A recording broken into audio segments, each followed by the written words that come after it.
So let's start. Page number 76, last paragraph. 10 minutes later, we stopped at another blockage. Not good, sir, Satan announced as he jumped out again to survey the scene. This time he decided to try and drive round the snow. The slope was steep and studded with major rocks, but somehow Satan negotiated them.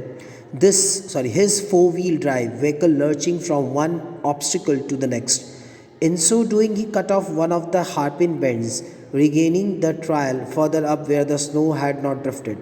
I checked my watch again as we continued to climb in the bright sunshine. We crept past 5,400 meters and my head began to throb horribly. I took gulps from my water bottle, which is supposed to be help a rapid ascent. We finally reached the top of the pass at 5,515 meters. It was marked by a large crane of rock festooned with the white silk scarves and ragged player flags. We all took a turn round the crane in a clockwise direction as is the tradition. The Satan checked the tires on his vehicle. He stopped at the petrol tank and partially unscrewed the top, which emitted a loud hiss. The lower atmospheric pressure was allowing the fuel to expand. It sounded dangerous to me. Maybe, sir. Satan laughed, but no smoking. So, after 10 minutes, Satan stopped again as another obstacle came in front of them. They drove around the snowy track, which was steep and filled with rocks. He further drove from the hairpin bend, moving on a higher side where the snow was still there. The writer checked his wristwatch again while he was climbing the mountain in the bright sunlight.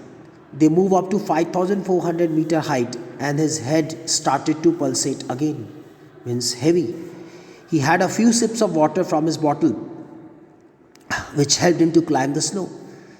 Now, they reached at 5,515 meters and a large pile of stone was decorated with a white silk scarves and some dirty prayer flags. They took a turn round the stone in a clockwise direction and it was a tradition, so they followed the tradition. And the driver checked the tires on his vehicle. They stopped at the petrol tank and unscrewed its top, which made a loud hiss noise as the pressure was making the fuel expand. The driver told him maybe it's dangerous, but told him not to smoke around there. My headache soon cleared as we cared down the other side of the pass. It was 2 o'clock by the time we stopped for the lunch. We ate hot noodles inside a long canvas tent, part of a work camp erected beside a dry salt lake. The plateau is pock-marked with salt flats and blackish lakes, vestiges of the Tethys Ocean which bordered Tibet before the great continental collision that lifted it skyward. This is one of the hive of activity, men with pickaxes and shawls trudging back and forth in their long sheepskin coat and salt-encrusted boots. All wore sunglasses against the glare as a steady stream of blue trucks emerged from the blindingly white lake laden with piles of salt. By late afternoon, we had reached the small town of Hor, back on the main east-west highway that followed the old trade route from Lhasa to Kashmir. Daniel, who was returning to Lhasa, found a ride in a truck, so Satan I bade him farewell outside a tire repair shop. We had suffered 2 punctures in quick succession on the drive down the Salt Lake, and Satan was eager to have them fixed since they left him with no spares. Besides, the second tire change had been replaced by one that was smooth as my bald head. Hor was a grim, miserable place. There was no vegetation whatsoever, just dust and rocks, liberally scattered with years of accumulated refuse, which was unfortunate given that the town sat on the shore of Lake Mansarovar, Tibet's most venerated stretch of water. Ancient Hindu and Buddhist cosmology pinpoint Mansarovar as a source of 4 great Indian rivers: the Indus, the Ganges, the Satluj, and the Brahmaputra. Actually, one of the Satluj flows from the lake, but the headwaters of the others all rise nearby on the flanks of Mount Kailash. We were within striking distance of the great mountain, and I was eager to forge ahead.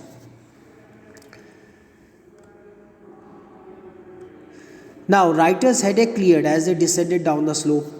It was 2 o'clock when they stopped for lunch at the long canvas tent beside the Dray Salt Lake.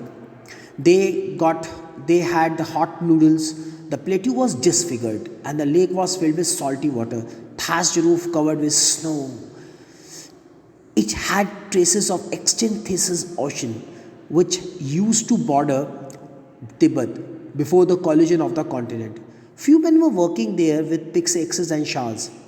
They were wearing sunglasses to minimize the glare coming from the blue trucks loaded with pile of salt encrusted boots and long sheepskin coats. So these are that was their appearance of some men those were working there. By the late afternoon, they reached Ho town and back to the east-west highway, which was an old route from Lhasa to Kashmir. Daniel found a ride as he was on his way back to Lhasa. Both of them bid him farewell at tire repair shop. The car suffered two punctures on the way from the Salt Lake, so Satan was eager to get them fixed. So they had no spare tire left, and the second tire which he changed was replaced by a smooth tire, just like the head of the protagonist. That means the writer. Now, the description of the place of Hor. Hor was an ugly.